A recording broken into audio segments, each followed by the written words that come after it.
الحمد لله نحمده ونستعينه ونستغفره ونؤمن به ونتوكل عليه ونعوذ بالله من شرور أنفسنا ومن سيئات أعمالنا من يهده الله فلا مضل له ومن يضلله فلا هادي له ونشهد أن لا إله إلا الله وحده لا شريك له ونشهد أن سيدنا ونبينا ومولانا محمدا عبده ورسوله صلى الله تعالى عليه وعلى آله وصحبه وبارك وسلم تسليما كثيرا كثيرا.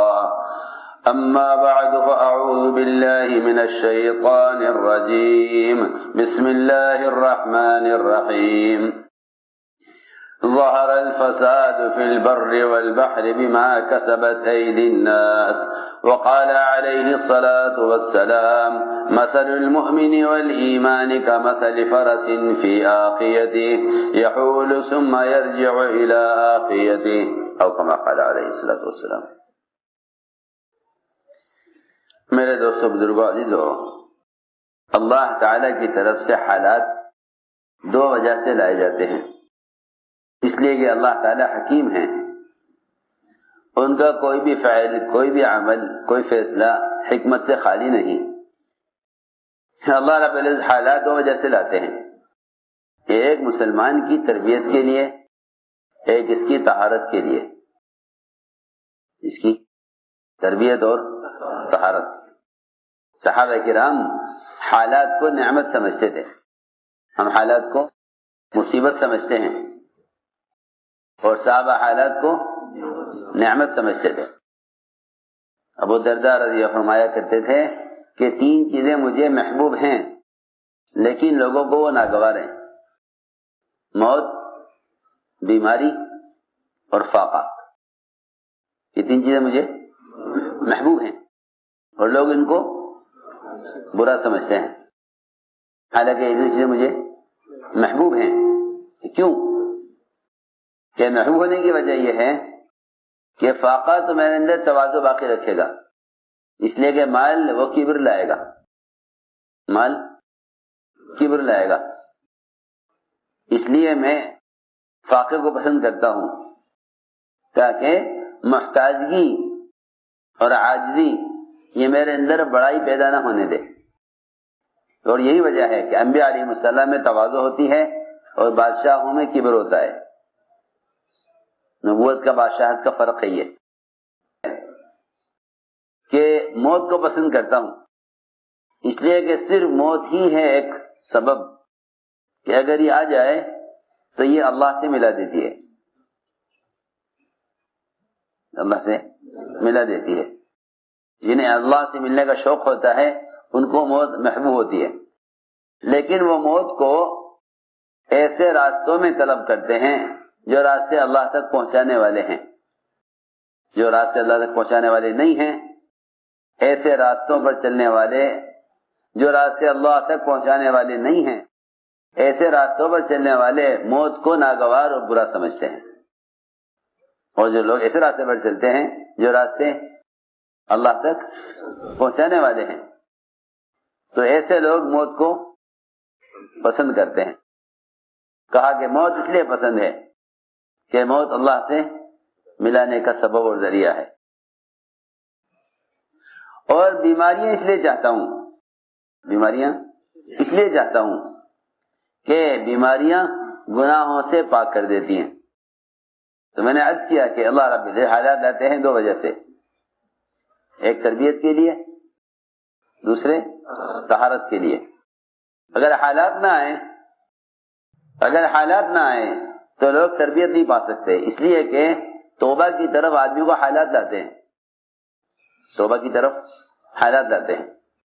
لیکن ان لوگوں کو حالات میں توبہ کی توفیق نہیں ہوتی، ان لوگوں کو حالات میں توبہ کا خیال نہیں آتا جو حالات کو اپنے جسم سے باہر کے نقشوں سے جوڑ دیتے ہیں. جسم کو حالات کہاں سے جوڑ دیتے ہیں؟ اپنے جسم کے باہر سے. جو حالات کو اپنے جسم سے باہر کے نقشے جوڑ دیتے ہیں ان کو توبہ کی توفیق نہیں ہوتی. کیوں؟ اس لیے کہ وہ حالات کو اسباب کی طرف منسوب کرتے ہیں، وہ حالات کو اسباب کی طرف منسوب کرتے ہیں، بننے کو بھی اور بگڑنے کو بھی دونوں کو منسوب کرتے ہیں اسباب کی طرف۔ سنو وہ توجہ سے بات، جتنے بھی اسباب ہیں، چاہے وہ حکام کی لائن کے ہوں، مال کی لائن کے ہوں، تجارت کی لائن کے ہوں، زراعت کی لائن کے ہوں، سیاست کی لائن کے ہوں، جس لائن کے بھی اسباب ہیں، جو شخص اپنے حالات کو اسباب سے جوڑے گا وہ کبھی توبہ پر نہیں آئے گا، جو برے حالات کو اسباب سے جوڑے گا وہ توبہ پر نہیں آئے گا، اور جو اچھے حالات کو اسباب سے جوڑے گا، اچھے حالات کو اسباب سے جوڑے گا کہ وہ کبھی شکر پر نہیں آئے گا، وہ کبھی شکر پر نہیں آئے گا۔ جی ہاں، کیونکہ جب مسلمانوں کو غیروں سے مدد ملنے لگے گی تو یہ کہیں گے کہ ہماری مدد انہوں نے کی ہے، اور جب مسلمانوں پر تنگی حالات اور مختلف قسم کے قوانین ان پر لاگو ہوں گے تو یہ کہیں گے کہ یہ حالات ان کی طرف سے آ رہے ہیں۔ جی ہاں، سنو غور سے، یا تو یہ شکر کریں گے غیروں کا ان کی طرف سے سہولت کے آنے پر، یا یہ شکایت کریں گے غیروں کی ان کی طرف سے حالات کے آنے پر۔ حالانکہ سچی بات یہ ہے کہ جس طرح ایک انسان یہ سمجھتا ہے کہ میں حالات کے بننے بگڑنے کا میرے جانور سے کوئی تعلق نہیں، اس طرح خدا کی قسم حالات کے بننے بگڑنے کا حکام سے بھی کوئی تعلق نہیں۔ سیدھی بات ہے، بالکل۔ آپ کی دکان نہ چلے، کارخانہ نہ چلے، کیا آپ کہہ سکتے ہیں کہ اگر میں بکری بدل دوں اپنی تو میری دکان چل جائے گی؟ لوگ کہیں گے نہیں، تمہاری بکری سے کیا تعلق تمہاری دکان کے چلنے نہ چلنے کا، تمہاری بھینس سے کیا تعلق تمہارے کارخانے کے چلنے نہ چلنے کا؟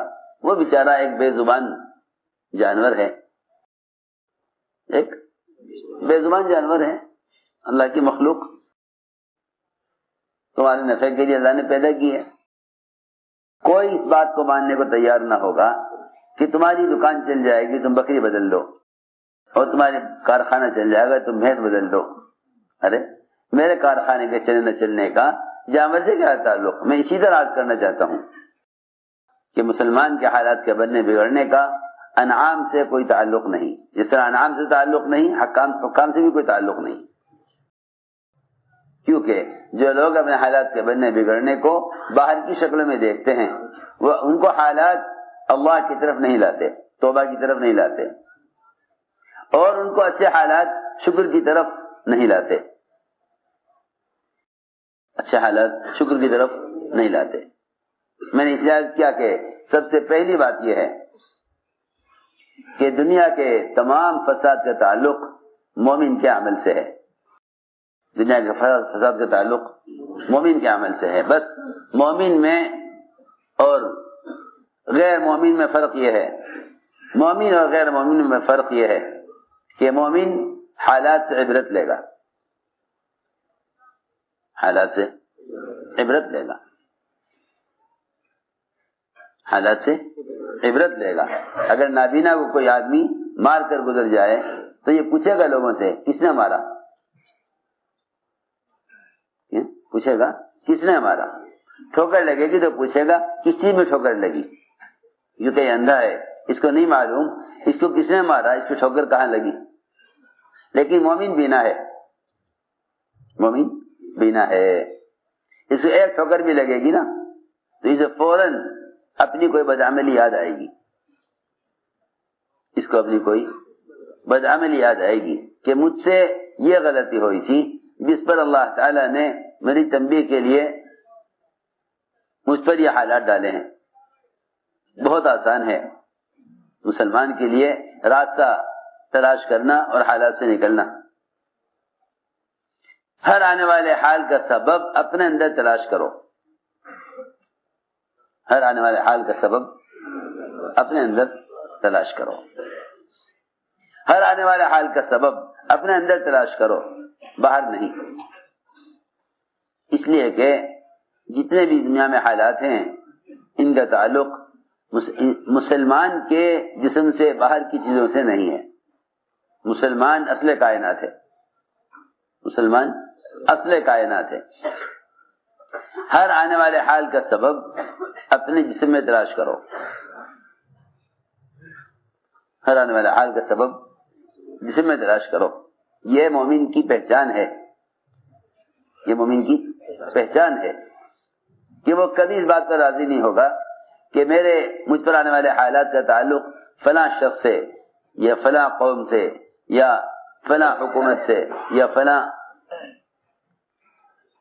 کمائی کے نقشے سے میرا حالات کا تعلق ہے، اس کا حالات کے بننے بگڑنے کا باہر کے نقشے سے کوئی تعلق نہیں ہے۔ اس لیے صحابہ کرام وہ عبرت لیا کرتے تھے، اور عبرت اس لیے لیا کرتے تھے کہ عبرت لینا صرف مومن کا کام ہے،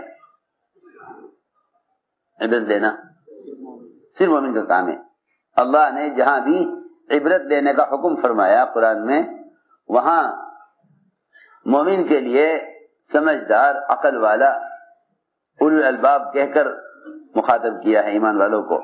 فاعتبروا یا اولی الابصار، عبرت لو جن کے پاس دل کی آنکھیں ہیں۔ فاعتبروا یا اولی الالباب، عبرت لیں وہ لوگ جن کو اللہ نے حالات سے سبق لینے کی سمجھ دی ہے، حالات سے سبق لینے کی سمجھ دی ہے۔ قرآن میں اللہ نے جہاں عبرت کا حکم دیا وہاں ایمان والوں کو کہیں آنکھ والا کہا، کہیں عقل والا کہا۔ لیکن جانور کے بارے میں فرمایا کہ اللہ کو نہ ماننے والا وہ جانور کی طرح ہے کہ اس کو باندھ دیا جائے، کھول دیا جائے، اسے نہیں معلوم کیوں باندھا گیا تھا، کیوں کھول دیا گیا۔ فیما عقل وفیما ارسل، فیما عقل وفیما ارسل، دو حدیثیں ہیں، دونوں حدیثوں میں یہ واضح کیا ہے کہ مومن حالات میں کیا کرے گا اور کافر حالات میں کیا کرے گا۔ اس زمانے کا مسلمان حالات کی درستی کے لیے، حالات کو درست کرنے کے لیے غیروں کی طرح شکلوں کی طرف دوڑ رہا ہے، غیروں کی طرح شکلوں کی طرف دوڑ رہا ہے۔ اس زمانے میں مسلمان حالات کی درستگی کے لیے غیروں کی طرح شکلوں کی طرف دوڑ رہا ہے۔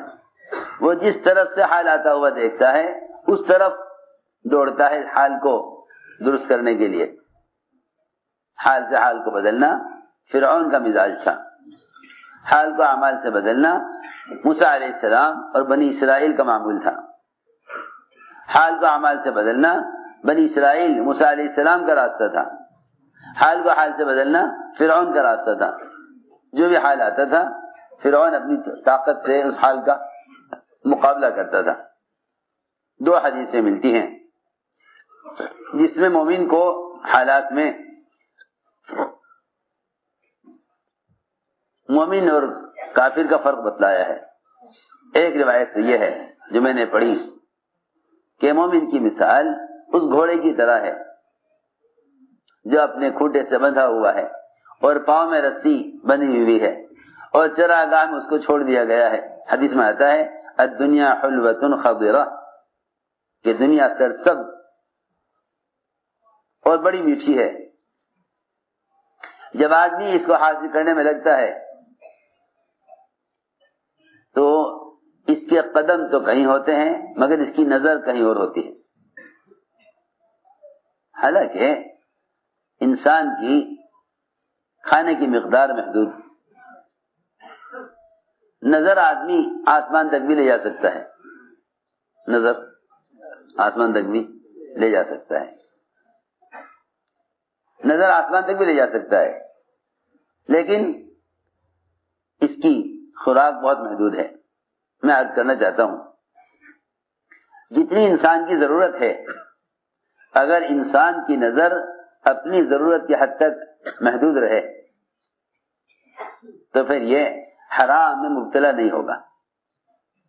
جب اس کی نظر ضرورت کی حد سے گزرے گی اور اس کی نظر ضرورت کی حد سے تجاوز کرے گی تو پھر یقینی طور پر یہ حرام میں پڑ جائے گا۔ میں عرض کرتا ہوں حدیث میں بڑی اچھی مثال دی ہے، بڑی اچھی مثال دی حدیث میں کہ مومن اللہ کی اطاعت میں اس گھوڑے کی طرح ہے جو رسی سے بندھا ہوا ہو، اس کی نظر بہت آگے جاتی ہے،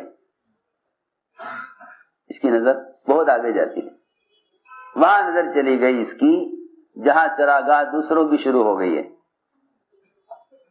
جہاں چراگاہ دوسروں کی شروع ہو گئی، اس نے طے کر لیا مجھے وہاں پہنچنا ہے، حالانکہ وہ چراگاہ اس کی نہیں ہے۔ جب یہ حد پر پہنچے گا اور وہاں سے اگلی چراگاہ شروع ہوگی تو مالک نے اس کی رسی کو اتنا ہی رکھا ہے جتنی اس کی اپنی چراگاہ ہے۔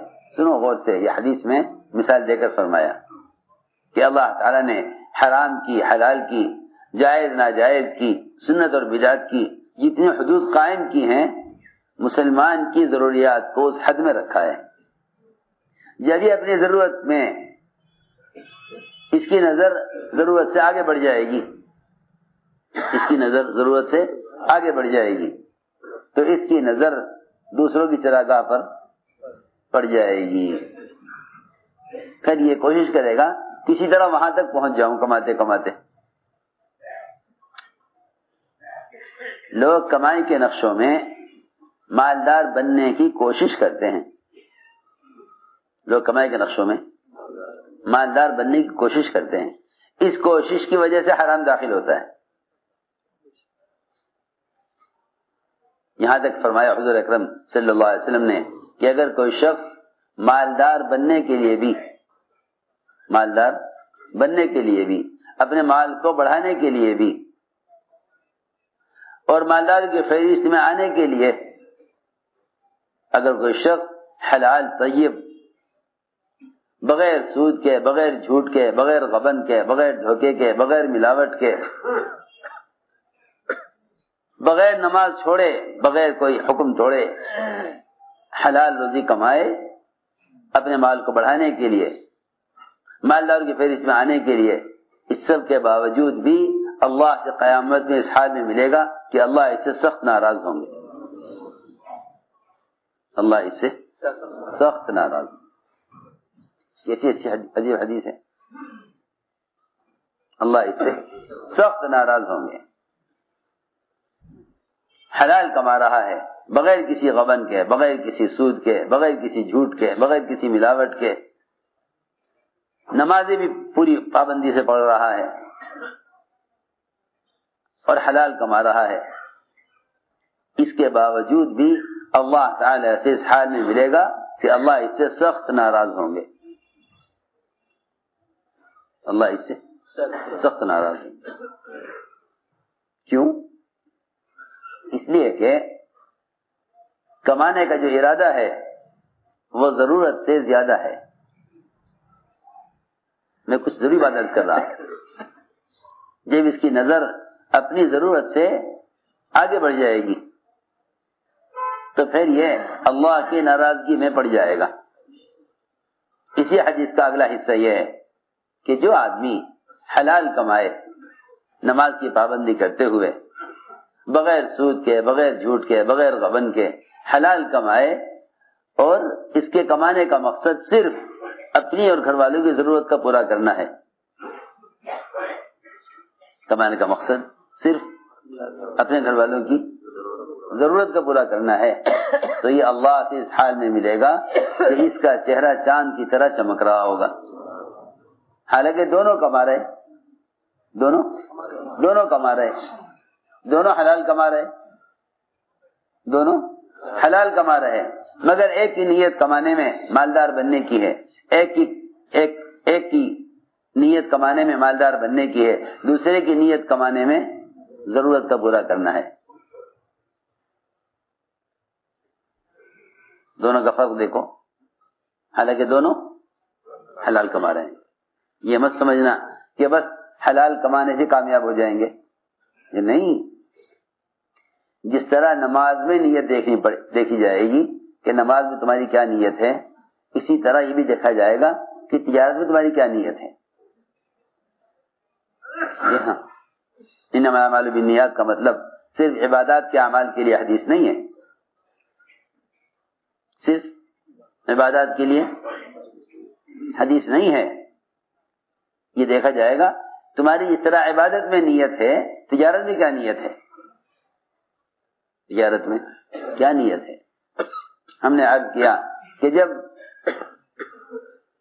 نظر دور جاتی ہے آدمی کی کہ میں اس طرح مالدار ہو جاؤں، تو پھر یہ دوسرے کی چراگاہ میں داخل ہو جاتا ہے.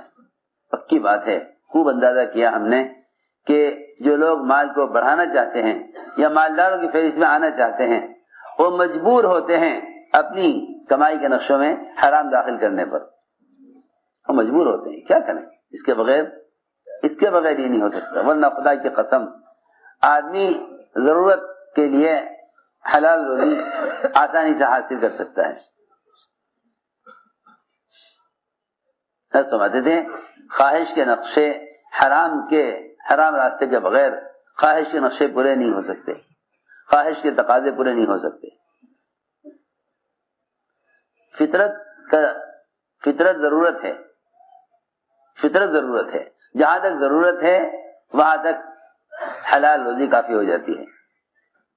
میں نے عرض کیا کہ یہ گھوڑا جسے مثال دی ہے مومن کی، یہ اس کی نظر دور جاتی ہے کہ مجھے کھاتے کھاتے وہاں سے کھانا ہے، حالانکہ وہ اس کی حدود سے باہر ہے، یہ چل دیتا ہے.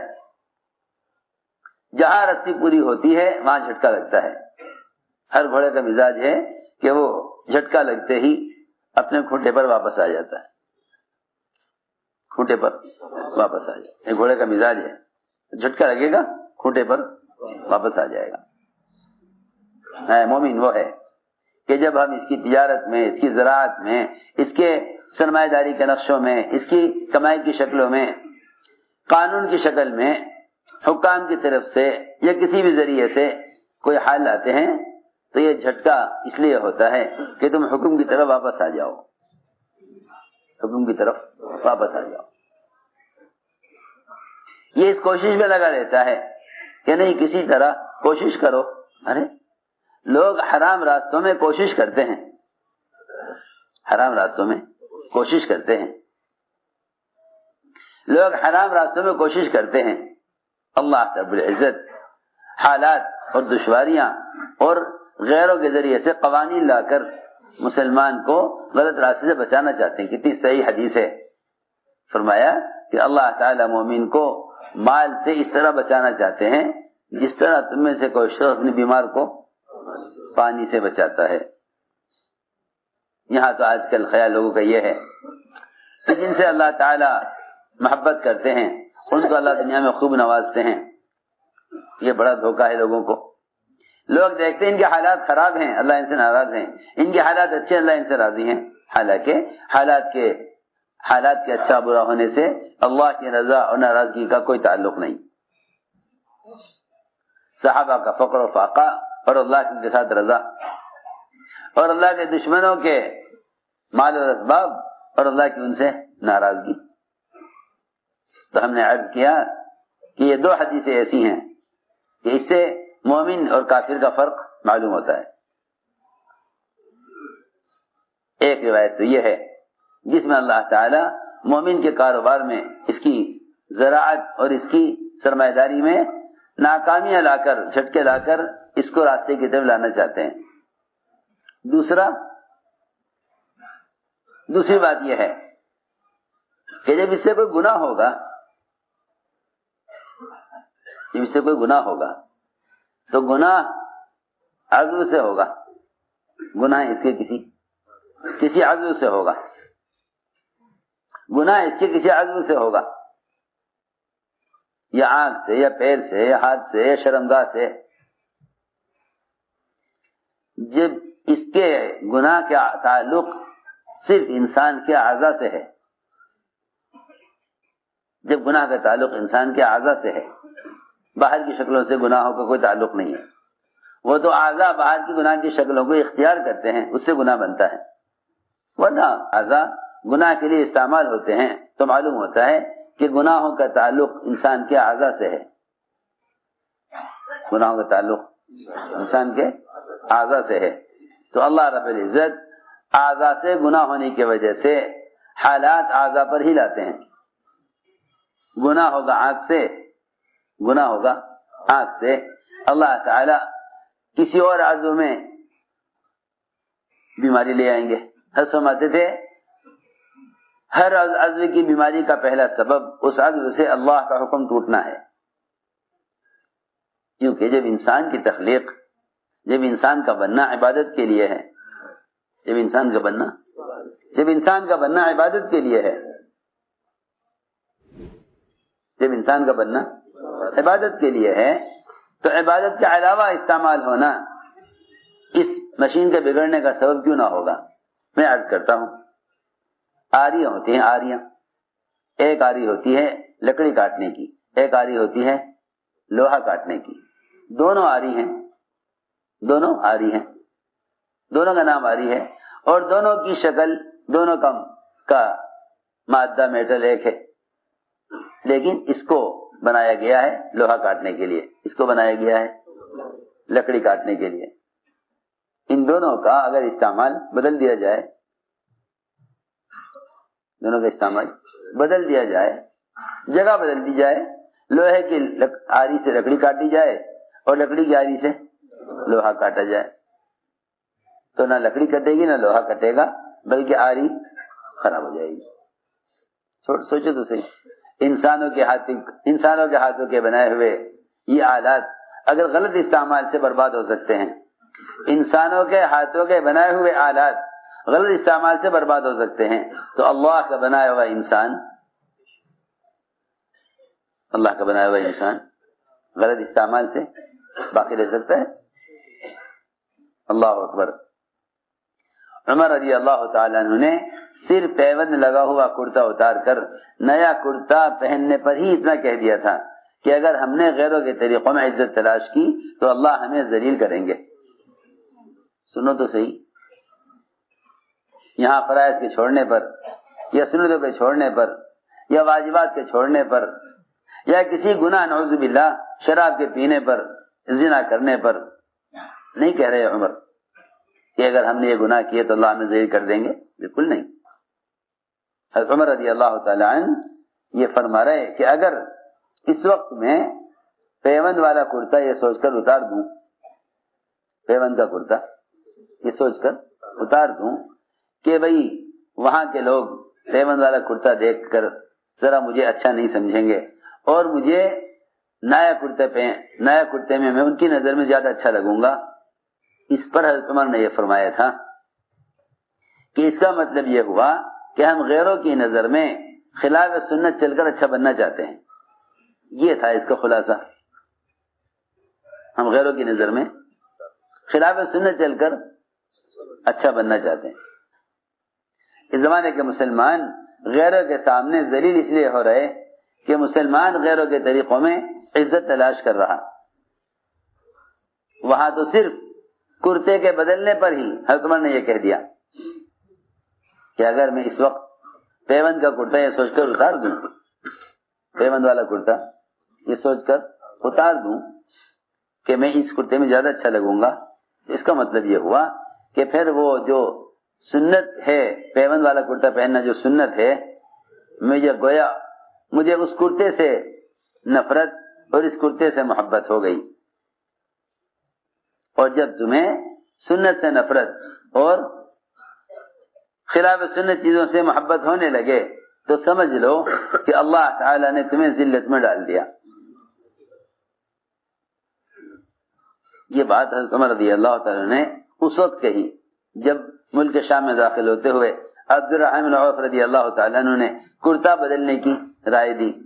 کرتا بدل دیجیے، آپ کے کرتے پر اتنے پیوند ہیں، وہاں کے لوگ ذرا اچھی نظر سے نہیں دیکھیں گے. چلو بھئی یہ ان کے امیر المومنین ہیں، اتنے کرتے پر پیوند لگے ہوئے ہیں. حضرت عمر نے پہلے تو یہ فرمایا کہ عبد الرحمن تیرے علاوہ اگر کوئی نیا آدمی یہ بات کہتا تو میں سوچتا کہ بیچارہ اسلام میں بھی نیا ہے، کفر کے مزاج سے متاثر ہے، لیکن تیرے جیسے پرانا آدمی یہ کہے کہ کرتا بدل دو. تو میں نے عرض کیا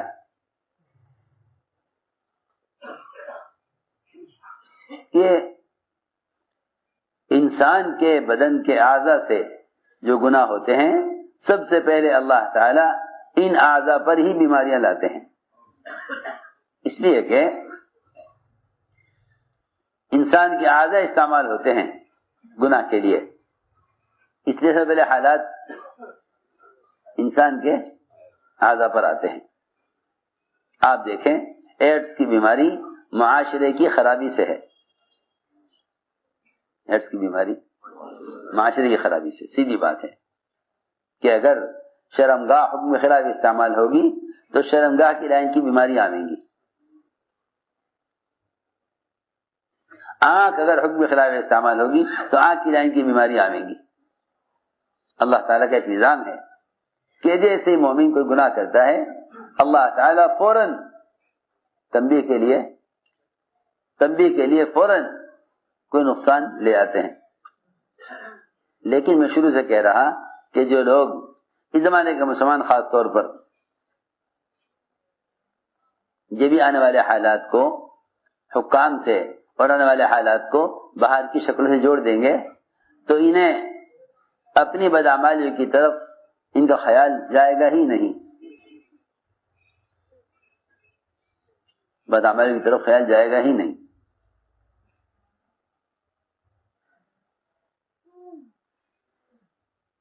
ایک صحابی کی نظر پڑی ایک عورت پر، اس نے فوراً کہا اسلام آ گیا، اسلام آ گیا۔ میں طرح مت دیکھو، اسلام آ گیا، اسلام آ گیا کا مطلب یہ تھا اس عورت کا کہ پردے کا حکم آ گیا ہے۔ شاید تمہیں معلوم نہیں، تم کہیں باہر گئے ہوئے ہوں گے مدینے سے، تمہیں معلوم نہیں ہوگا کہ پردے کا حکم آ گیا۔ وہاں یہ بات نہیں تھی کہ ہاں بھائی معلوم ہے پردے کا حکم ہے مگر دیکھ رہے، یہ بات نہیں تھی صحابہ میں، کیونکہ وہاں جو بھی علم آتا تھا وہ علم حکم کی شکل میں آتا تھا۔ ہمارے پاس جو علم ہے معلومات کی شکل میں ہے، ہمارے پاس جو علم ہے حرام حلال کا معلومات کی شکل میں ہے۔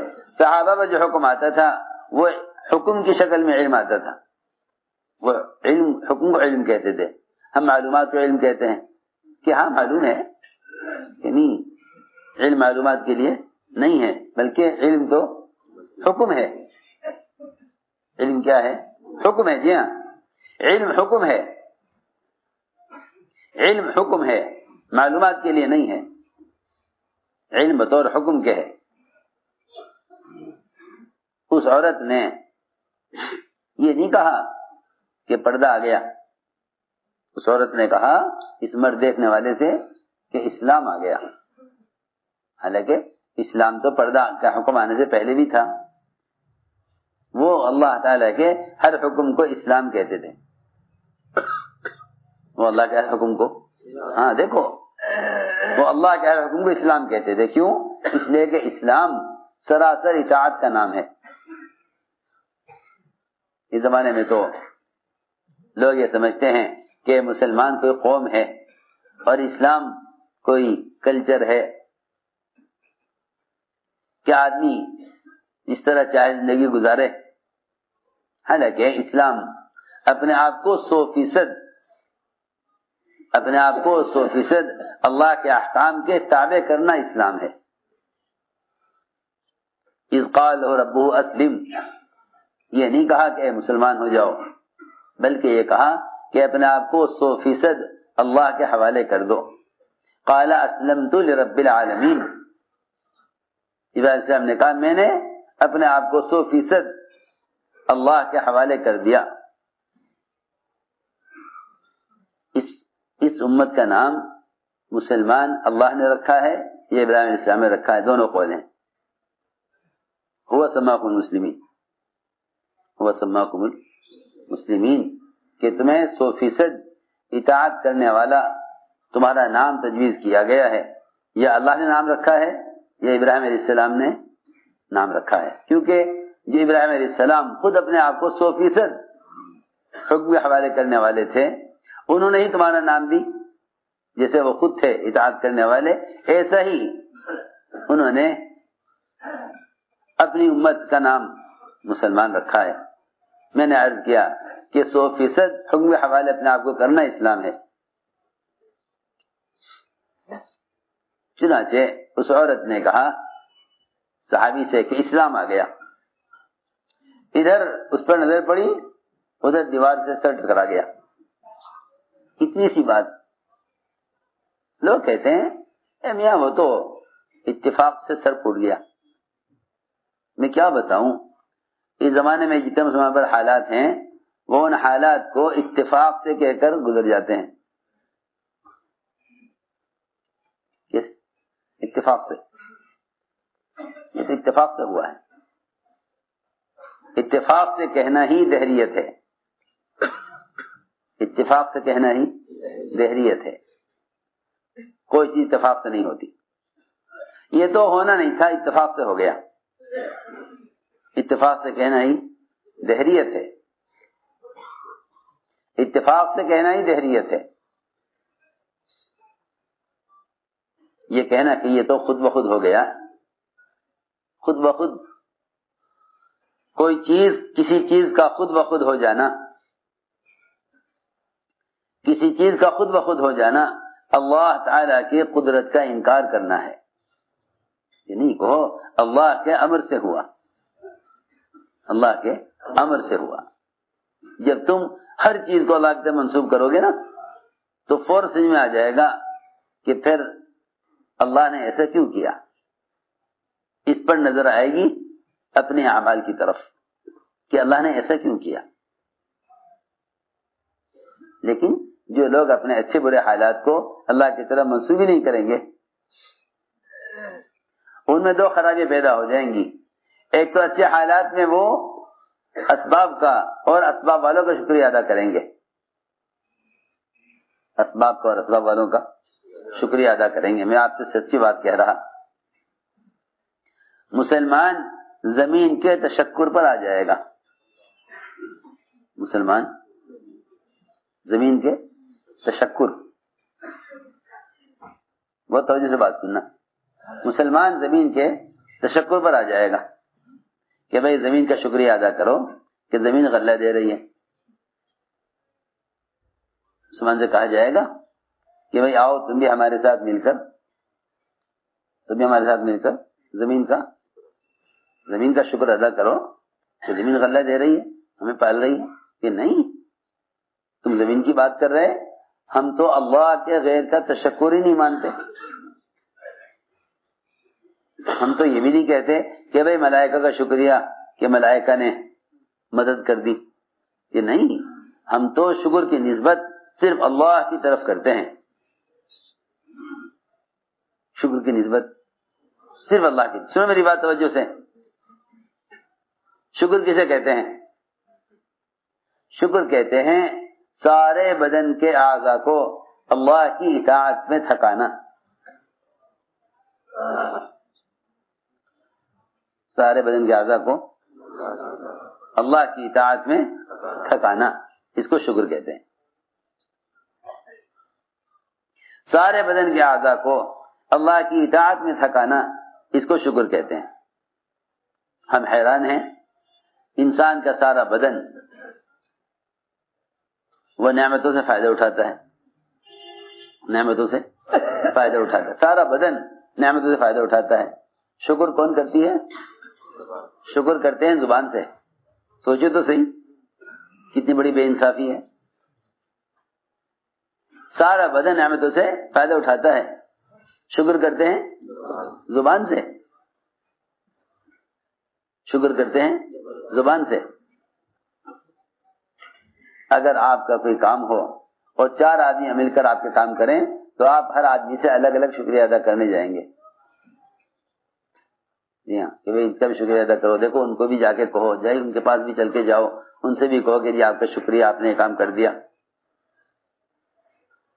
سارے بدن کے اعضاء نعمتوں سے فائدہ اٹھاتے ہیں اور سب کی طرف سے زبان شکریہ ادا کریں. کتنی بڑی بے انصافی ہے. جب سارا بدن نعمتوں سے فائدہ اٹھا رہا تو بدن کے ہر عضو کو چاہیے کہ اللہ کا شکر ادا کرے. بدن کے ہر عضو کو چاہیے کہ وہ اللہ کا شکر ادا کرے.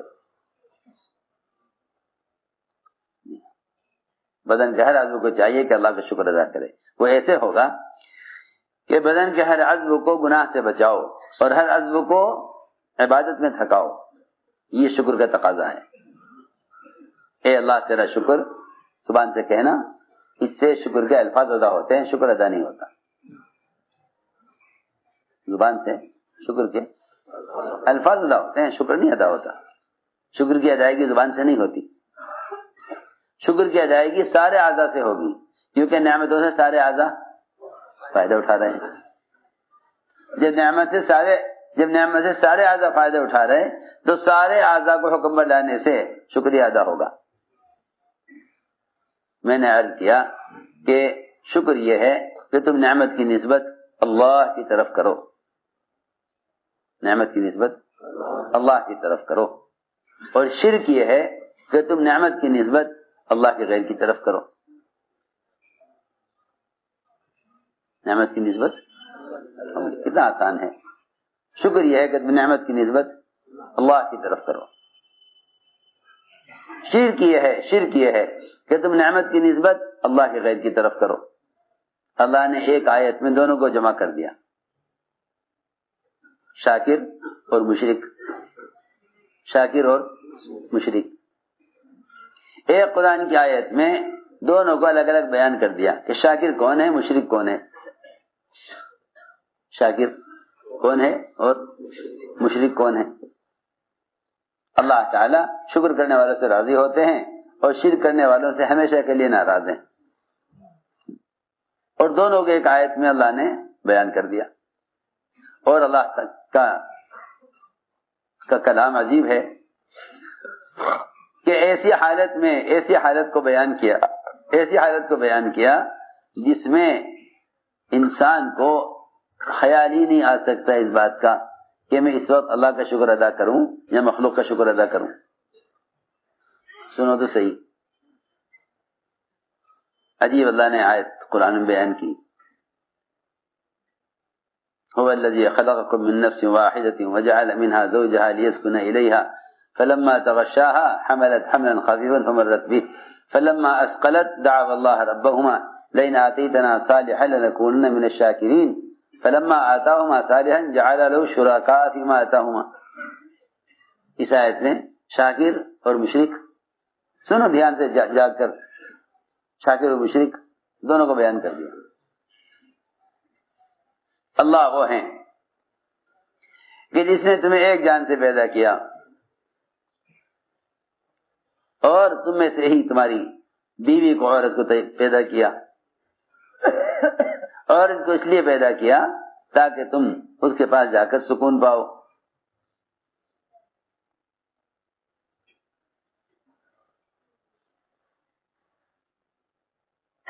فلما تغشاها، جب یہ عورت سے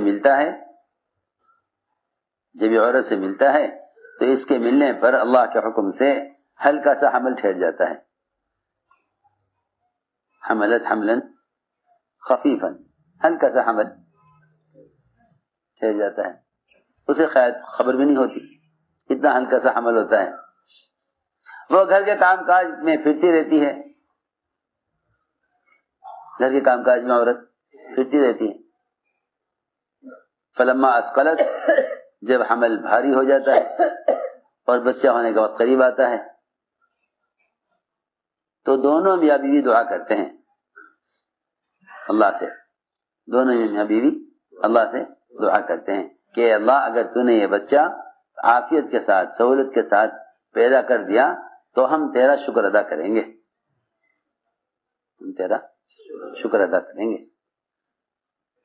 اے اللہ اگر یہ بچہ عافیت سے ہو گیا تو ہم کہیں گے تو نے ہی کیا ہے، تیرا شکر ادا کریں گے. فلما آتاہما صالحا، اور جب ہم انہیں بچہ اپنی قدرت سے اس تنگ راستے سے نکال دیتے ہیں تو یہ ہمارے کیے ہوئے میں ہمارے غیر کو شریک کرتے ہیں. جی ہاں، آپ دیکھو، بیوی تڑپ رہی ہو اور بچہ کا رخ پلٹ گیا ہو اور ڈاکٹر سارے پریشان ہوں اور ایک ڈاکٹر آوے، وہ کوئی ایسی ترکیب لڑاوے کہ بچہ سہولت سے ہو جاوے. یہ پہلے 2 رکعت نماز نہیں پڑھنے کا، پہلے ڈاکٹر سے جا کے ملے گا. اگر آپ نہ ہوتے تو یہ کام نہیں ہو سکتا تھا. دیکھ لو، جس شکل سے بھی تمہیں سہولت یا جس شکل سے بھی تمہارے سامنے کوئی مصیبت آئے گی، تم سب سے پہلے اس شکل کی طرف جاؤ۔ اس زمانے میں مسلمان جتنی ذلت میں پڑا ہوا ہے، خدا کی قسم صرف وجہ یہ ہے کہ حالات میں بجائے حکم کی طرف آنے کے، کیونکہ جو بھی اچھے برے حالات کو اللہ کے غیر کی طرف منسوب کرے گا وہ اللہ کے غیر کے تابع ہو کر چلے گا۔ صحابہ کے اقوال میں ملتا ہے کہ جو دنیا کا طالب ہو جاتا ہے وہ دنیا والوں کا غلام ہو جاتا ہے۔ جو دنیا کا طالب ہوتا ہے دنیا والوں کا غلام، جو دنیا کا طالب ہوتا ہے دنیا والوں کا غلام ہو جاتا ہے، کہ بھئی ان کے ہاتھ میں اسباب ہیں، ان کے ہاتھ میں مال ہے، انہی کے ہاتھ میں مسئلے کا حل ہے، تو بیچارے ان کے غلام ہو جائیں گے۔ ہم نے عرض کیا کہ شکر اور شرک میں کیا فرق ہے، شکر اور شرک میں کیا فرق ہے۔ اللہ اکبر، اس آیت میں صاف بتا دیا کہ شاکر وہ ہے جو نسبت اللہ کی طرف کرے، اے اللہ تو نے ہی دیا ہے، اے اللہ۔ اسی لیے شکر پر نعمت کے بڑھانے کا وعدہ ہے۔ اللہ تعالی دیکھتے ہیں کہ جب میرے بندے نے کہ نسبت اللہ کے غیر کی طرف کرے تو پھر نعمت اسے چھین جاوے گی، نعمت اس سے چھین لی جاوے گی۔ میں نے عرض کیا کہ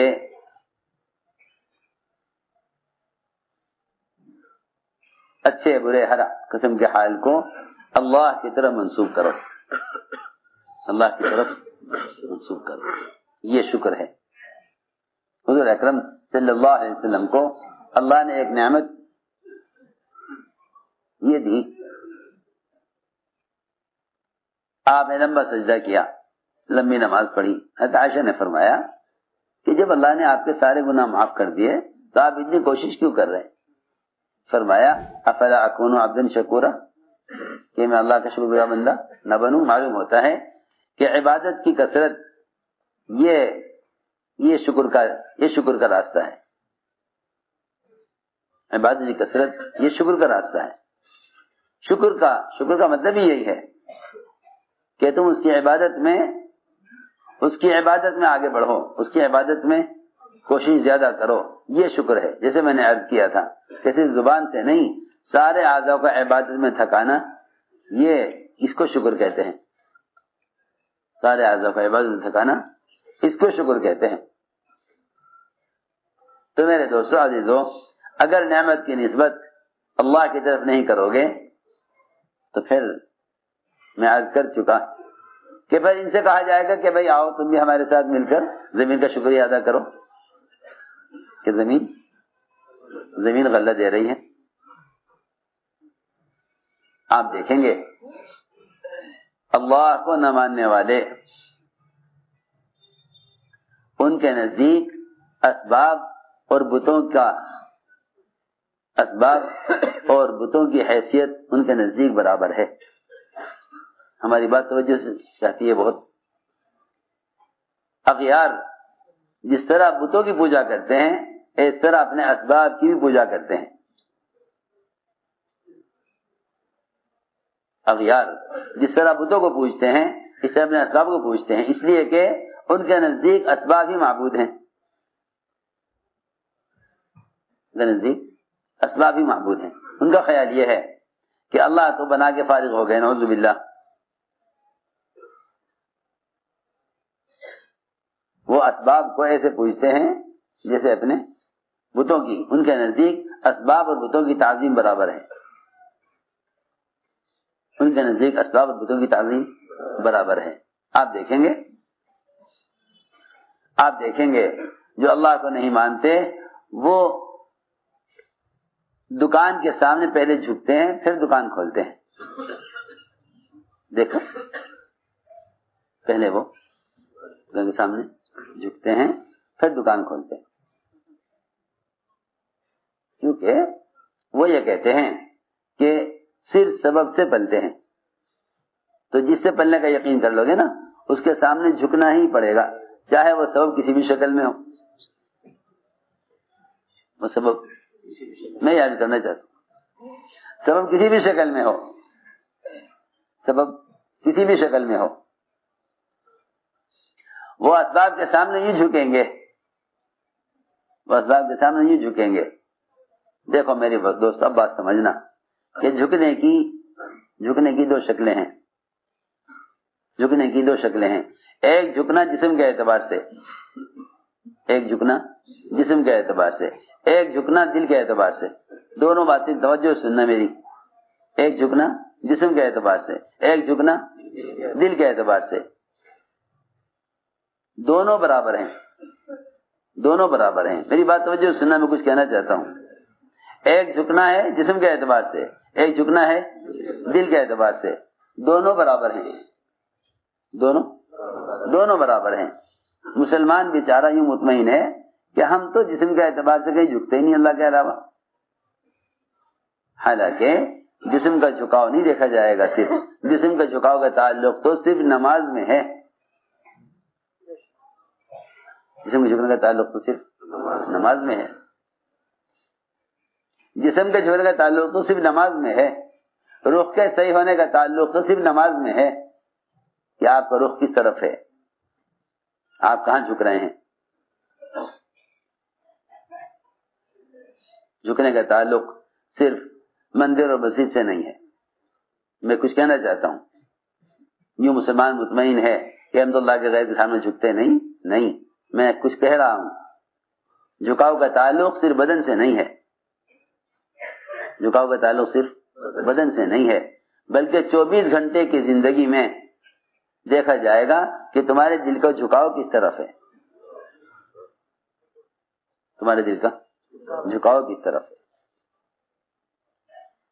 نماز تو اسلام کا ایک حکم ہے نا، نماز تو اسلام کا ایک حکم ہے. 5 فرائض میں سے ایک فریضہ نماز ہے. 5 فرائض میں سے ایک فریضہ نماز ہے. اسلام کی بنیاد 5 چیزیں ہیں. اسلام کی بنیاد 5 چیزیں ہیں. ان 5 میں سے ایک نماز ہے. تو عجیب بات ہے کہ اسلام کی بنیاد 5 چیزیں ہیں، 5 چیزوں کو چھوڑ کر ایک چیز میں جھک کر دکھلا دیں کہ ہم اللہ کے غیر کے سامنے جھکتے نہیں ہیں. نہیں، جھکاؤ بدن کا نہیں دیکھا جائے گا، جھکاؤ دل کا دیکھا جائے گا کہ دل کہاں جھکا ہوا ہے. سیدھی بات، کیا دیکھا جائے گا؟ دل کہاں جھکا ہوا ہے. اللہ تعالیٰ نے تو صاف فرما دیا قرآن میں کہ نیکی یہ نہیں کہ تم جھک رہے ہو، رخ کیے ہوئے ہو مشرق کی طرف مغرب کی طرف. یہ نہیں، ولکن البر من آمن باللہ، کہ نیکی اور اطاعت وہ تو دیکھی جائے گی دل کے اعتبار سے کہ تمہارے دل کا میلان اور جھکاؤ کس طرف ہے. سنو غور سے بات. ہم تو سمجھتے ہیں کہ بھئی مسلمان تو اللہ ہی کو رب مانتا ہے، مسلمان اللہ ہی کو رب مانتا ہے، مسلمان اللہ کے غیر کو رب نہیں مانے گا. کہ نہیں، رب کے ماننے کا، رب اللہ کو رب ماننے کا فیصلہ اس سے نہیں ہوگا. اللہ کو رب ماننے کا فیصلہ اس سے نہیں ہوگا کہ آپ نماز قبلے کی طرف مگر کے پڑھتے ہیں. سنو میری بات توجہ سے. جتنے بھی اللہ کے احکام ہیں، ہر حکم میں دیکھنا پڑے گا کہ آپ کا جھکاؤ کس طرف ہے.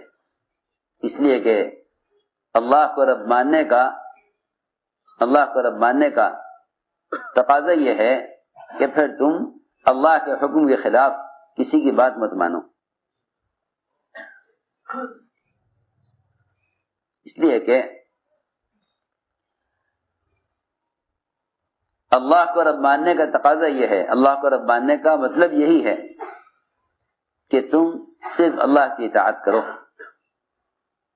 تم صرف اللہ کی اطاعت کرو. اللہ کو رب ماننے کا تقاضا یہ ہے کہ صرف اللہ کی اطاعت کرو، کیونکہ جس نے اللہ کے غیر کی اطاعت کی اس نے اللہ کے غیر کو اپنا رب بنا لیا. ہے سنو تو صحیح کتنی سخت بات ہے، کیونکہ ہمارے احساس سوئے ہوئے ہیں. انہیں جگانے کے لیے کہہ رہا ہوں. زبان میں احساس مردہ ہو چکے ہیں. ایک رب کا تصور ہے مسلمانوں کے ذہن میں کہ اللہ ہی رب ہے. نہیں، دیکھا جائے گا کہ تم اللہ کی اطاعت پر ہو یا نہیں. اگر اللہ کی اطاعت پر ہو تو تم نے اللہ کو رب مانا ہے. سنو غور سے بات. عدی بن حاتم جب نصرانیت سے اسلام میں آئے، پہلے نصرانی تھے، پھر اسلام لے آئے، پھر اسلام لے آئے. جب پہلے نصرانی تھے پھر اسلام لے آئے. جب اسلام میں داخل ہو گئے تو انہوں نے حضور اکرم صلی اللہ علیہ وسلم سے ایک اشکال کیا. آپ سے ایک سنو اے سونے والوں، کیا کیا؟ ایک اشکال کیا. حج کیا کہ رسول اللہ صلی اللہ علیہ وسلم، یہ بات سمجھ میں نہیں آتی، یہ بات سمجھ میں نہیں آتی کہ اللہ نے قرآن میں ہمارے بارے میں یہ اللہ نے کہا ہے کہ انہوں نے اللہ کے غیر کو اپنا رب بنایا ہوا تھا، حالانکہ ہم تو آپ پر ایمان لانے سے پہلے بھی اللہ ہی کو رب مانتے تھے کہ رب تو اللہ ہی ہے، رب تو اللہ ہی ہے. ہم تو آپ پر ایمان لانے سے پہلے بھی اللہ ہی کو رب مانتے تھے. یہ بات سمجھ میں نہیں آتی کہ اللہ نے قرآن میں کیوں فرمایا کہ انہوں نے اللہ کے غیر کو اپنا رب بنایا ہوا تھا. اتخذوا احبارهم ورهبانهم اربابا من دون اللہ. حضرت آپ نے فرمایا کہ اے عدی، بہت عجیب بات ہے، فرمایا اے عدی یہ بتلاؤ، جب تمہارے بڑے اور تمہارے احبار رہبان، تمہارے پوپ اور پادری اور تمہارے علماء حرام چیز کو حلال کرتے تھے، حلال چیز کو حرام کرتے تھے، تم جانتے تھے کہ یہ غلط کر رہے ہیں، کیا تم ان کی بات مانتے تھے؟ نہیں مانتے تھے. عرض کیا کہ ہاں یا رسول اللہ، ہم ان کی بات مانا کرتے تھے کہ جو تم کہو ٹھیک ہے، حلال کو حرام، حرام کو حلال وہ کیا کرتے تھے اور تم ان کی بات مانا کرتے تھے. عرض کیا کہ جی ہاں یہ بات تو تھی. آپ نے فرمایا پھر تو تم نے انہیں اللہ کے سوا اپنا رب بنایا ہوا تھا. یہ آپ نے فرمایا عدی بن حاتم سے.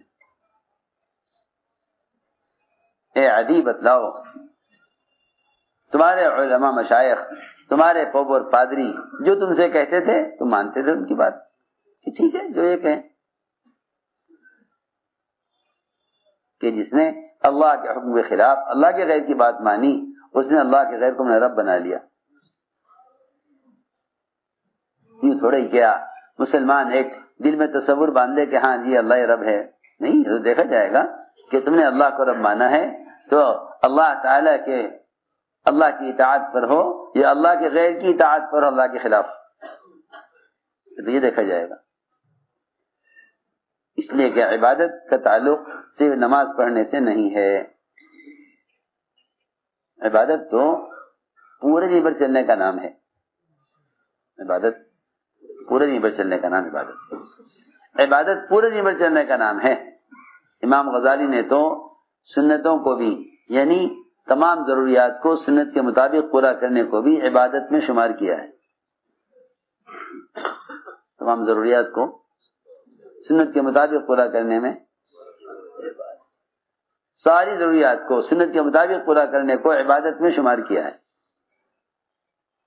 اور فرماتے ہیں کہ 10 چیزیں ہیں، اگر مسلمان ان 10 میں اپنے آپ کو پابند بنا کر چلے حکم کا، تب کہا جائے گا کہ یہ عبادت کر رہا ہے. اور نئے زمانے میں تو مسلمانوں کا خیال یہ ہے کہ نماز پڑھنا عبادت ہے، نماز پڑھنا عبادت ہے، مال کمانا تجارت ہے، شادی کرنا خواہش ہے، مکان بنانا شوق ہے.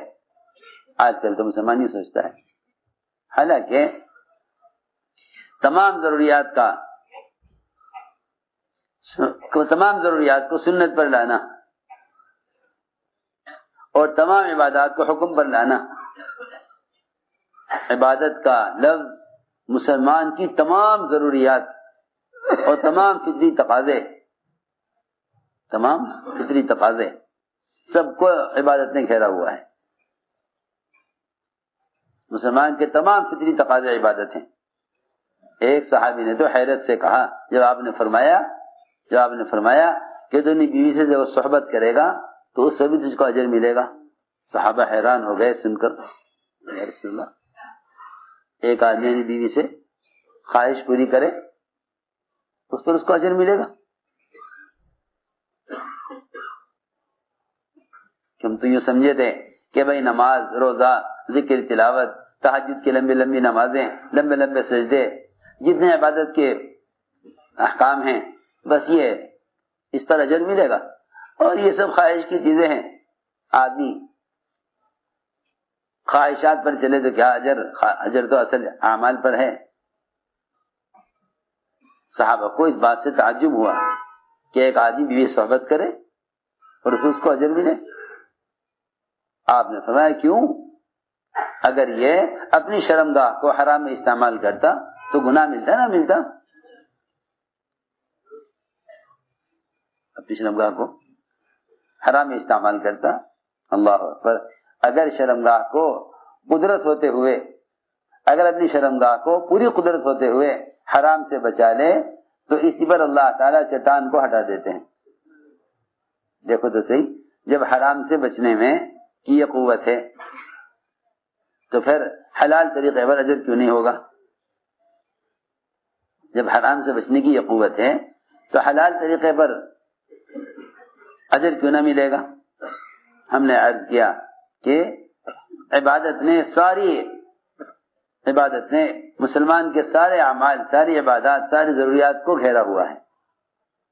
امام غزالی فرماتے ہیں کہ صرف نماز عبادت نہیں بلکہ امام غزالی رحمۃ اللہ علیہ 10 چیزوں کو عبادت فرماتے ہیں.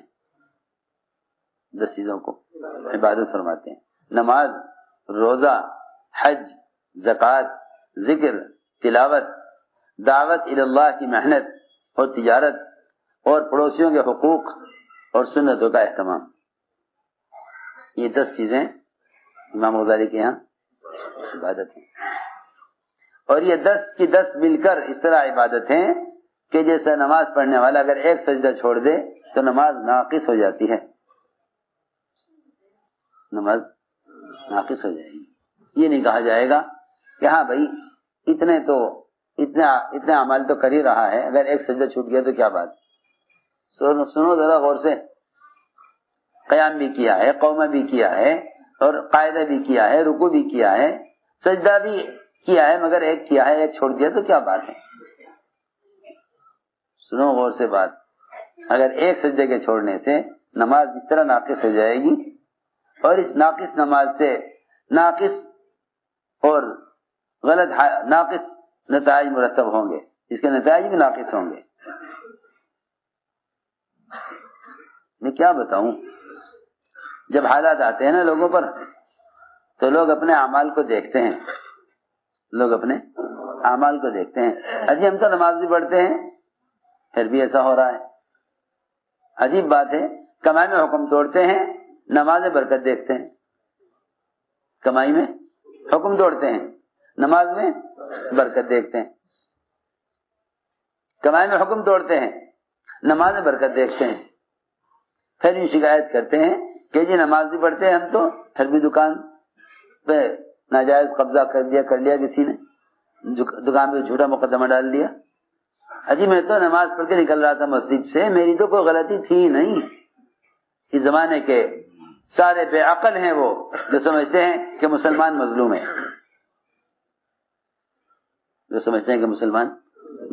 بے عقل لوگ ہیں. بے عقل ہیں وہ لوگ جو سمجھتے ہیں مسلمان مظلوم ہے. جب تک مسلمان اپنے آپ کو مظلوم سمجھتا رہے گا پریشان رہے گا. یوں نہیں کہ مظلوم سمجھنے سے مدد آ جائے گی. مسلمان کی مدد جب ہوگی، جب تک مسلمان آپ کو مظلوم سمجھتا رہے گا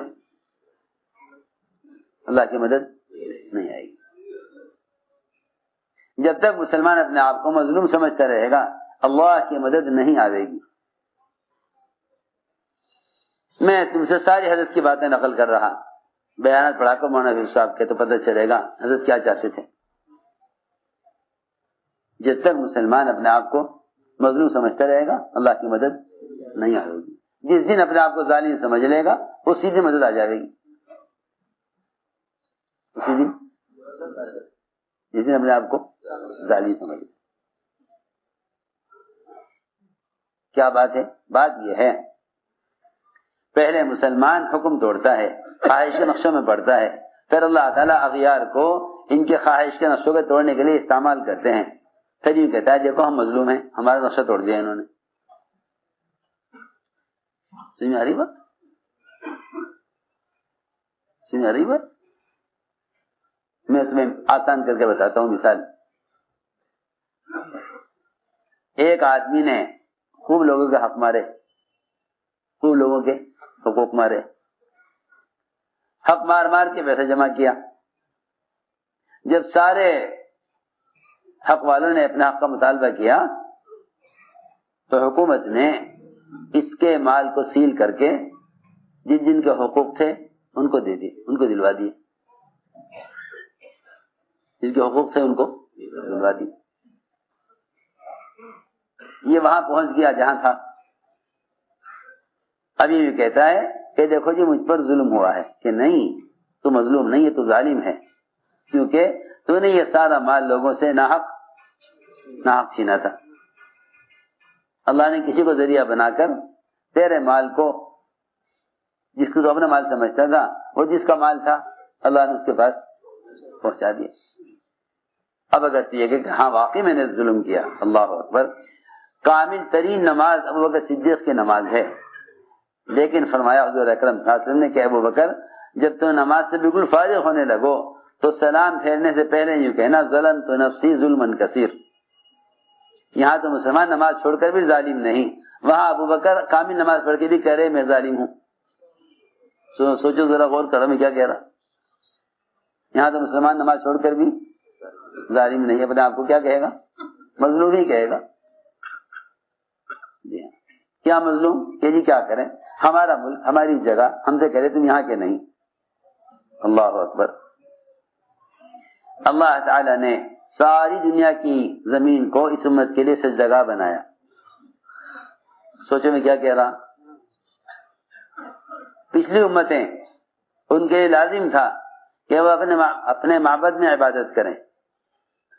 یہ اس امت کی خاصیت ہے, یہ اس امت کی خاصیت ہے کہ اللہ نے اس امت کے لیے ساری دنیا کی مسجد کو, ساری دنیا کی زمین کو سجدگاہ بنا دیا.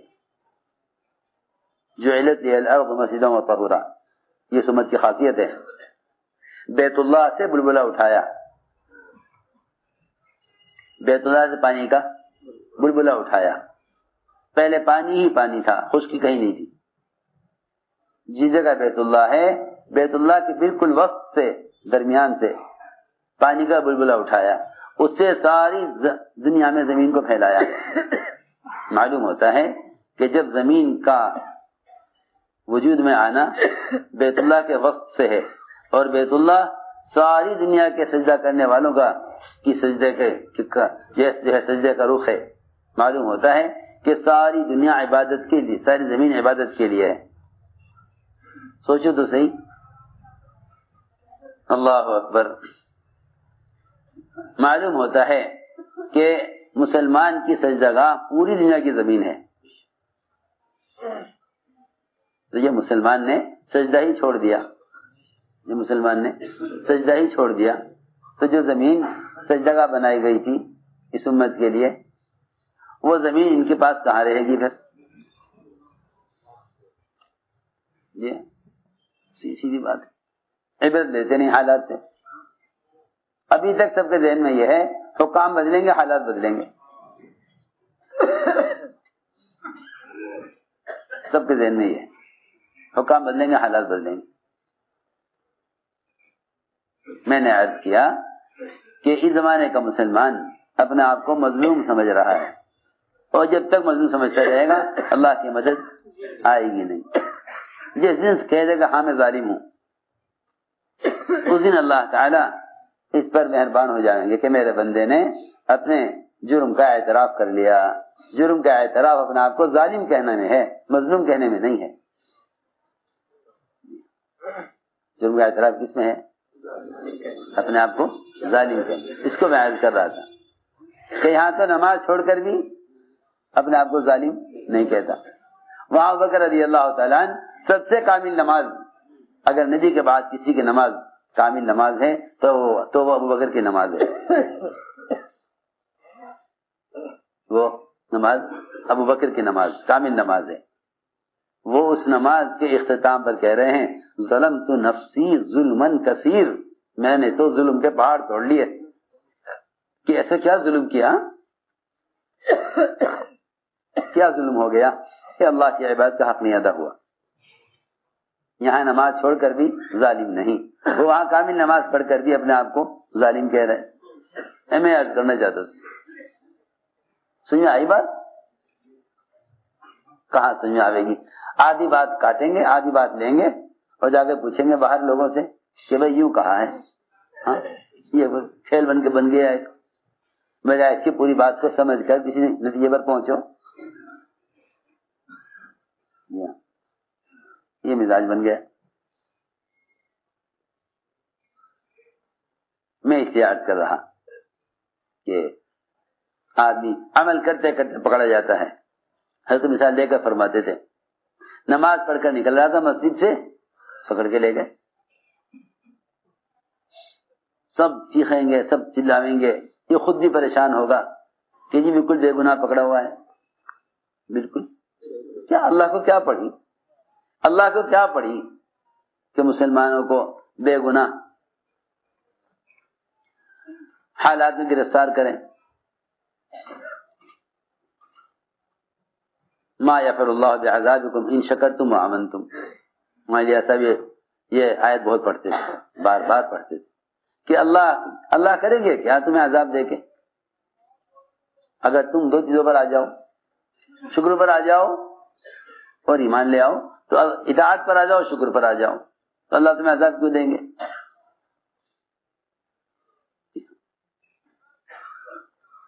مسلمان شکایت کرتا ہے کہ بالکل بے گناہ پکڑا گیا ہوں. حضرت مثال دیتے فرماتے کہ ایک آدمی نے ایک بتی کاٹ لی, لال بتی گزر گیا, اگلی لال بتی آئی اسے بھی کاٹ گیا, اور وہاں لگے ہوئے ہیں کیمرے. آج کل تو کیمرے لگے ہوتے ہیں نا. یہ خوش کہ چلو یہاں سے بچ گیا, یہاں سے بچ گیا, اگلی تیسری بتی پر لال بتی پر آ کر ٹھہر گیا, اسے نہیں کاٹا. یہاں اطاعت پر ہے, یہاں اطاعت پر ہے. کھڑا ہوا تھا, پولیس والے آئے, پکڑ کے لے گئے, ادھر آ جاؤ. سارے دیکھنے والے کہہ رہے دیکھو یہ ظلم ہے, ہمارے سامنے کی بات ہے, ہم سب دیکھ رہے تھے. وہ لال بتی پر کھڑا ہوا تھا بیچارہ, اسے لے گئے پکڑ کے. جی ہاں, کیونکہ پیسے کمانے ہیں ان کو, تو کیا کرنے, پیسے کمانے ہیں بیچارہ, دیکھو لے گئے پکڑ کے. تم تو دیکھ رہے سارے کہ لال بتی پہ کھڑا ہوا ہے, وہ دیکھ رہے ہیں دور سے کہ بھئی یہ دو بتیاں کاٹ کے آیا ہے. اس پر نہیں پکڑ رہے کہ یہاں کھڑا ہوا تھا, اس پر پکڑ رہے ہیں کہ دو بتیاں پہلے کاٹ کے آیا ہے. اس لیے میں عرض کر رہا مومن وہ ہے جب کوئی حال آئے گا اپنے زمانے کو, پچھلے گزرے ہوئے زمانے کو دیکھے کیا کر کے آئے. تو حالات عبرت کے لیے ہوتے ہیں. جو حالات کو اسباب سے جوڑ دیتے ہیں وہ عبرت نہیں لیتے, وہ کہتے ہیں ہم مظلوم ہیں. جو حالات کو اعمال سے جوڑ لیں انہیں عبرت ہو جاتی ہے. وہ اللہ کے سامنے حالات کی وجہ سے توبہ کر کے اپنے آپ کو ظالم قرار دے کر توبہ کر لیتے ہیں. یہ تھی بات. اس لیے میرے دوستوں عزیزوں, سب سے بنیادی بات یہ ہے کہ ایمان سیکھو. ایمان اور مومن واقعی وہی ہے کہ جس کو جو حالات سے عبرت لے, حالات سے عبرت لے. میں کیا بتاؤں ہم سمجھتے ہیں حالات مصیبت ہیں، حالانکہ حالات نعمت ہیں، حالات نعمت ہیں. لوگ سمجھتے ہیں حالات مصیبت ہیں، حالات نعمت ہیں. اللہ نے انسان کے جسم کو ایسا بنایا، میں عرض کرتا ہوں ایک بات، اللہ نے انسان کے جسم کو ایسا بنایا کہ اس کے جسم میں جو چیز خراب ہوگی یا بیمار ہوگی اس میں درد ہوگا، اس میں درد ہوگا. یہ درد فوراً متوجہ کرے گا کہ تمہارے گردے میں پتھری ہے. اگر پتھری سے گردے کا درد نہ ہو، میں مثال دے رہا ہوں آسان کرنے کے لیے بات کو، سارے بیان کا خلاصہ ہے یہ. اگر گردے میں پتھری سے درد نہ ہو تو گردے کے فیل ہونے کا پتہ ہی نہ چلے. چھوٹی سی پتھری کتنی سی کہیں میں گردے میں، اور درد کتنا درد سخت ہوتا ہے جانتے ہو؟ اللہ تڑپ کے رہ جائے آدمی. گردے کا درد بڑا مشہور ہے. دل کی رگیں بند ہو رہی ہیں خون کے آنے جانے کی، اللہ تعالی وہاں درد پیدا کرتے ہیں تاکہ جلدی سے علاج کر کے اس کے رگوں کو کھول دیا جائے. پورے بدن کا یہ حال ہے، پورے بدن کا یہ حال ہے. ذرا سا بولنے میں فرق آیا، ڈاکٹر کہتے ہیں کہ اسٹروک ہوا ہے دماغ میں، ذرا جلدی سے علاج کرو، دماغ میں اسٹروک ہوا ہے. بس یہ بات میں یاد کر رہا کہ یہ ایک اللہ نے انسان کے جسم میں نظام رکھا ہے کہ جو عضو بیمار ہوگا اس کی بیماری کا الارم درد سے بجے گا. یہ درد کی وجہ سے علاج کرائے گا. درد کی وجہ سے علاج کرائے گا. اگر درد نہ ہو پتہ ہی نہیں چلے گا کیا ہو رہا اندر. بس اسی طرح زمین و آسمان کے درمیان جتنے بھی حالات ہیں وہ سارے حالات انسان کے کو اعمال کی طرف متوجہ کرنے کے لیے ہیں. سمجھتے تھے یہاں ان حالات سے عبرت لے کر عمل ٹھیک کر لو، ورنہ اسی حال میں قبر تک پہنچ جائے گا. اسی حال میں قبر تک پہنچ جائے گا.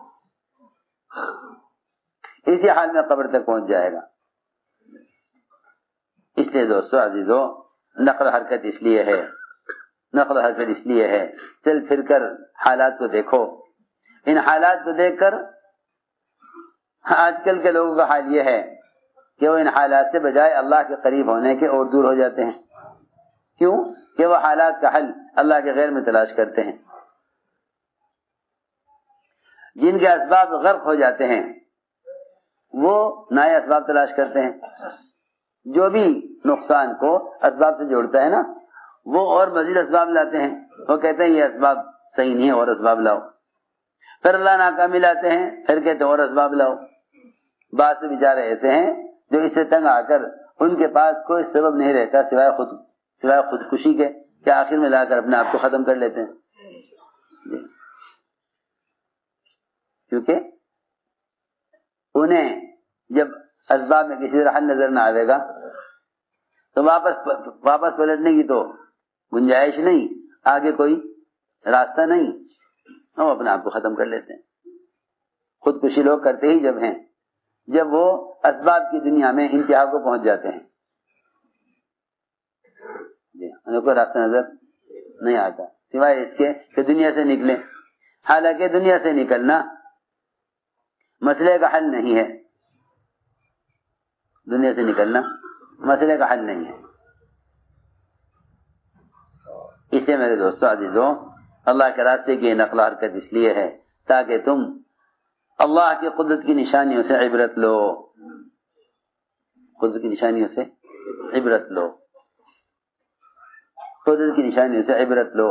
اچھے اور برے حالات علم میں رسوخ پیدا کرنے کے لیے ہیں.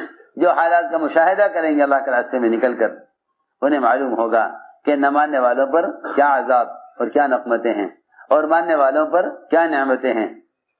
اس سے تمہارا یقین اور کامیابی کا یقین دین کے ساتھ اور بڑھے گا. اس لیے میرے دوستوں عزیزوں، اپنے دین کو لے کر حرکت میں آؤ. امت کو ڈوبنے سے بچانے کے لیے، امت کو ڈوبنے سے بچانے کے لیے یہ راستہ نہیں ہے کہ آدمی صرف یہ سمجھ لے کہ اگر ہم نے مادی اسباب حاصل کر لیے سین جھپٹ کر تو ہم کامیاب ہو جائیں گے. اگر اس سے دنیا کی 4 روزہ زندگی بن بھی گئی تو آخرت کے بننے کا تو اس سے کوئی تعلق نہیں ہے.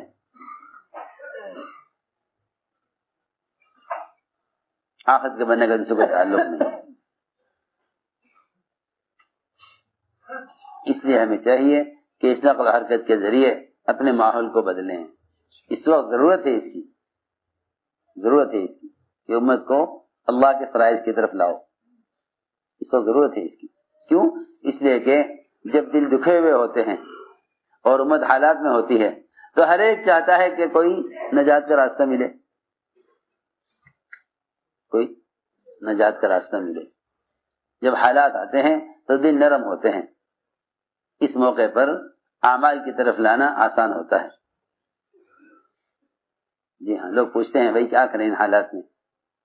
یہ حالات میں عمل کی طرف لانا آسان ہوتا ہے.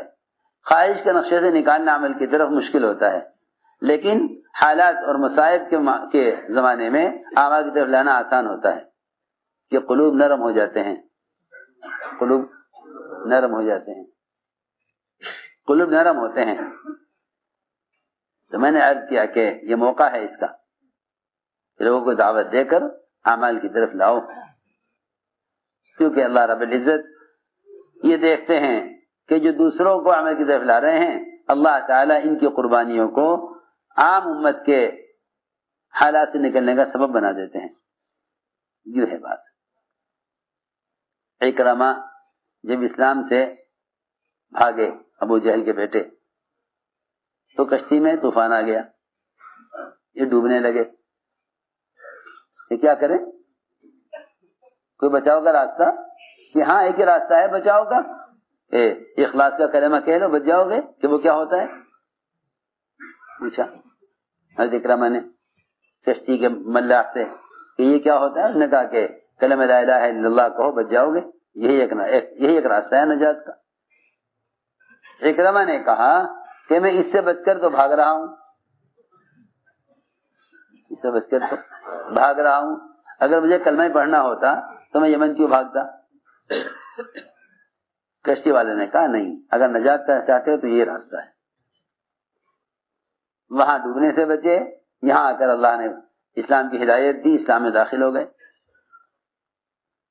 اس لیے عرض کر رہا ہوں کہ مولانا صاحب کا معمول تھا کہ جب مسلمانوں پر کسی بھی طرح کے حالات آتے تو حضرت جماعتوں کی نقل و حرکت کو بڑھا دیا کرتے تھے.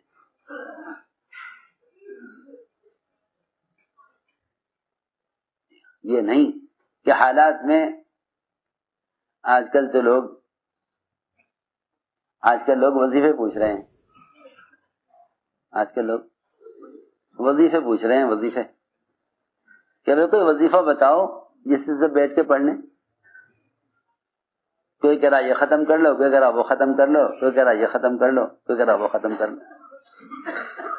اور میں یہ سوچتا ہوں، میں نے کہا جن فرائض کے چھوڑنے کی وجہ سے حالات آ رہے، کیا یہ حالات وظائف سے ٹھیک ہو جائیں گے؟ سوچو تو صحیح. حالات آ رہے ہیں فرائض کے چھوڑنے سے ٹھیک ہو جائیں گے وظائف کے پڑھنے سے؟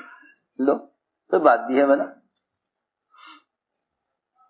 جی ہاں، پوری رات بیٹھ کے یہ وظیفہ پڑھ لو حالات ٹھیک ہو جائیں گے. ارے تم پوری رات پڑھ کے سوتے آرام سے، اٹھ کے فجر کی نماز پڑھ لیتے، اللہ اسی پہ حالات بدل دیتے. آرام سے پڑھ لے، اسے پوری رات کی عبادت کا اجر ملتا ہے.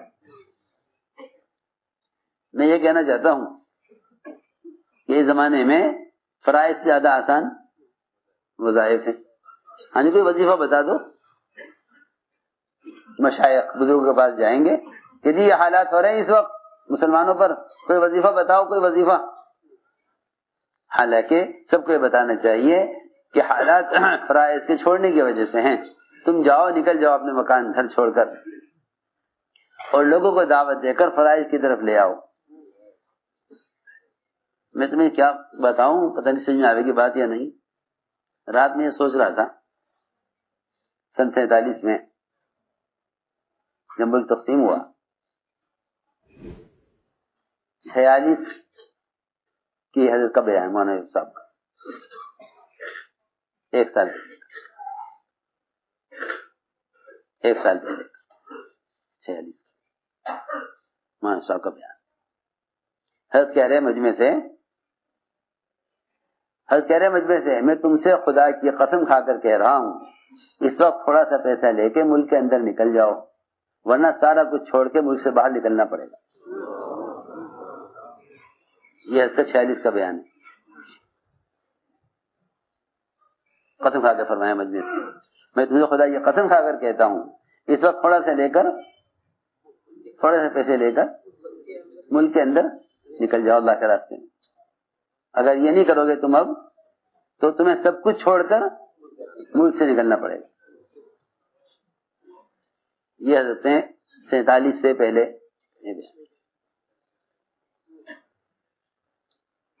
ایک آدمی نے گستاخی کی کھڑا ہوا مجمع میں کہ کون نکال دے گا ہمیں. پورا خاندان سارا مال اسباب جو ہے دکان مکان زمین سب کچھ چھوڑ کر ایسے حالات میں نکلے کچھ کسی بھی چیز کا بھی معاوضہ نہیں ملا. بڑی بڑی حویلیاں بڑی بڑی زمینیں گاؤں کے گاؤں چھوڑ کر چلو. مولانا صاحب نے فرمایا اس وقت تھوڑا سا مال لے کے ملک کے اندر چلے گا لوگوں کو نماز پر اور کلمے پر آمادہ کر لو. یہ نہیں کرو گے تو سب کچھ چھوڑ کر کہاں سے نکلنا پڑے گا ملک سے باہر. میں یہ بات حضرت کی یاد آ رہی تھی کل سے.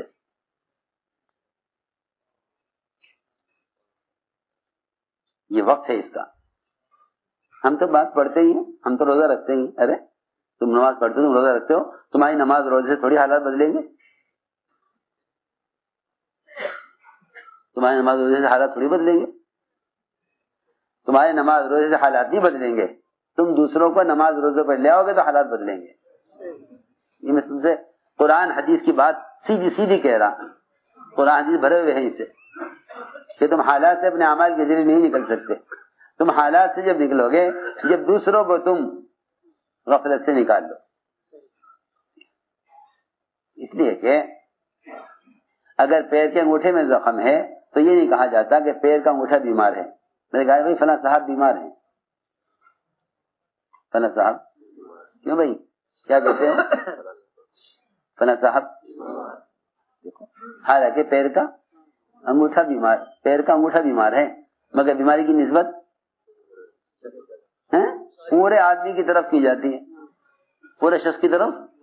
ہماری بات سمجھ میں آ رہی. بیماری کی نسبت کی جاتی ہے پورے شخص کی طرف. فلاں صاحب بیمار ہیں حالانکہ بیماری کہاں ہے صرف پیر کے انگوٹھے میں. پیر کے انگوٹھے میں. بس حدیث میں فرمایا ساری دنیا بکھرے ہوئے مسلمان ایک جسم کے اعضاء کی طرح ہیں. اگر پوری دنیا کے کسی کونے بے دینی ہے تو ساری امت بیمار ہے. اگر بے دینی کسی ایک کونے میں کسی ایک ملک میں ہے تو ساری دنیا میں مسلمانوں کا دین ناقص ہے اور سارے مسلمان بیمار ہیں. یہ نہیں کہا جائے گا کہ فلاں ملک میں لوگ نماز چھوڑ رہے ہیں. ہماری بات ذہن ذرا توجہ سے سنو. سارا بدن صحت مند پیر کے انگوٹھے میں زخم. ڈاکٹر کہتے ہیں اگر انگوٹھا نہ کاٹا گیا فوراً تو یہ بیماری بڑھ جائے گی. پیر کاٹنا پڑ سکتا ہے اور آگے جان کو بھی خطرہ ہو سکتا ہے. کیوں بھائی ایسا ہی ہے نا. وہ پورے بدن کے تحفظ کے لیے پیر کے انگوٹھے کا علاج کرتے ہیں اور ہم یہ سوچ کے چھوڑ دیتے ہیں ارے ہم تو نماز پڑھی رہے کوئی نہیں پڑھ رہا تو کیا بات ہے. وہ جانے اسے اپنی قبر میں جانا مجھے اپنی قبر میں جانا. کہ قبر کا تو معاملہ بعد میں ہوگا. پہلے دنیا جو جہنم بنی گی اس کو کیا کریں. ہاں سوچنے کی بات ہے. ایک بے نمازی کے نام سے 40 گھروں تک اگر آپ کے محلے میں 40 بے نمازی ہیں تو کتنی نوست ہوگی؟ اس لیے کہہ رہا ہوں کہ انفرادی اعمال سے مسئلہ حل نہیں ہوگا، انفرادی اعمال سے مسئلہ حل نہیں ہوگا۔ اللہ تعالیٰ مسلمانوں کی مدد سارے باطل کے خلاف اس پر کریں گے کہ تم دوسروں کو ایمان عمل صالحہ پر آمادہ کرو، ورنہ قرآن نے صاف کہہ دیا کہ امت کسی بھی زمانے میں خسارے سے بچ نہیں سکتی جب تک دوسروں کا اعمال پر آمادہ نہ کرے، دوسروں کا اعمال پر آمادہ نہ کرے۔ اگر چاہو کہ حالات بدلے تو اپنے وطن چھوڑو اور نکلو اللہ کے راستے میں۔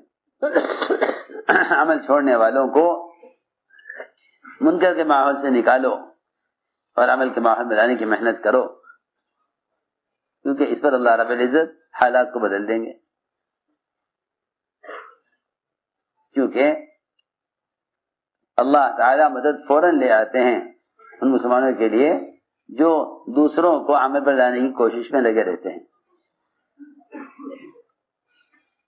اور اگر دوسروں کا عمل پر آمادہ نہیں کرتے تو تم اپنی عبادات کے ذریعے مسئلے کو حل نہیں کرا سکتے، اپنی عبادت کے ذریعے مسئلے کو حل نہیں کرا سکتے۔ جتنی چاہے اعلیٰ نماز پڑھ لو، جتنا چاہے اعلیٰ ذکر کر لو، حالات تمہارے اعمال سے بدلیں گے نہیں، حالات اعمال سے بدلیں گے نہیں جب تک دعوت پر نہیں آؤ گے۔ یہ اللہ تعالیٰ کا ضابطہ ہے، یہ اللہ تعالیٰ کا ضابطہ ہے، یہ کوئی کہنے کی بات نہیں ہے، قرآن حدیث سے بھرے ہوئے ہیں، قرآن حدیث سے بھرے ہوئے ہیں۔ اللہ نے قسم کھا کر کہا ہے قرآن میں کہ اگر دوسروں کو اعمال پر آمادہ نہیں کرو گے اور دوسروں کو اللہ کے فرائض پر نہیں لاؤ گے تو تم خسارے سے بچ نہیں سکتے۔ ہم اس چکر میں ہو کہ حکام مان جائیں تو مسلمانوں کا حالات درست ہو جائیں۔ بس میرے دوستو اس کے لیے عزم کرو، ارادے کرو، اپنے وقت کو فارغ کرو امت کو ایمان اعمال صالحہ پر لانے کے لیے۔ ذمہ داری اپنی نہیں، ساری امت کی ہے۔ اب ہمت کر کے فرماؤ، جو علماء ماشاءاللہ سال لگائے ہوئے ہیں وہ عرب سال کے لیے، اور جو علماء سال کے لیے آئے ہیں وہ سال پیش کریں، جو 4 ماہ لگائے ہوئے ہیں وہ بھی ملکوں میں کھلے خرچ کے ساتھ نکلیں۔ امت کو اللہ کے فرائض پر جمع کرنا یہ نقل و حرکت کا اصل مقصد ہے۔